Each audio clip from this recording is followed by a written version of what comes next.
आगामी विधानसभा चुनाव को देखते हुए कांग्रेस नेता राहुल गांधी आज से 2 दिन महाराष्ट्र दौरे पर आए हैं। राहुल गांधी शनिवार को कोल्हापुर में आयोजित संविधान बचाओ सभा में शिरकत करेंगे, जिस पर भाजपा के नेता तथा पूर्व मंत्री रावसाहेब दानवे ने राहुल गांधी पर निशाना साधा। मुंबई में संवाददाता सम्मेलन में बात करते हुए दानवे ने कहा कि जिस कांग्रेस ने पूरे देश में संविधान लागू नहीं किया था, जिन्होंने संविधान की धज्जियां उड़ाते हुए देश में आपातकाल लगाया, उन्हें संविधान पर बोलने का कोई अधिकार नहीं। प्रामुख्याने राहुल गांधीला संविधान यात्रेत सहभागी होण्याचा मुळीच अधिकार नाही, कारण संविधान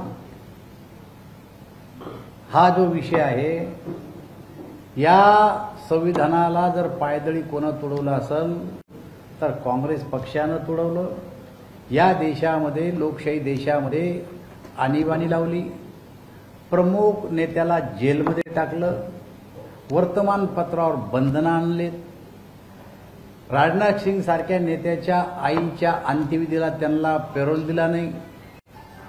माझ्या मतदारसंघात सोळंके नावाचे आमदार होते, त्यांच्या पत्नी वारल्या, त्यांना त्या टायमाला अंत्यविधीला जाऊ दिलं नाही।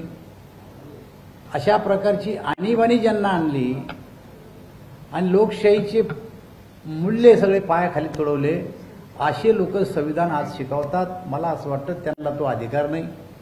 या अखंडप्राय देशामध्ये आतापर्यंत काँग्रेसनं संविधान सगळ्या देशात लागू केलं नाही।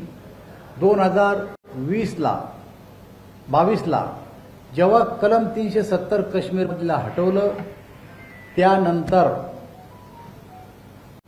त्या ठिकाणी संविधानाच्या आधारे रिझर्वेशन लागू झालं। त्या अगोदर रिझर्वेशन नव्हतं, जिल्हा परिषद, पंचायत समित्या, ग्रामपंचायतच्या निवडणुका नव्हत्या। त्यामुळे जर खऱ्या अर्थानं संविधान सगळ्या देशाला लागू झालं असेल तर मोदीच्या नेतृत्वात झालंय। महान्यूज 7 के लिए विजय गावंडे, मुंबई।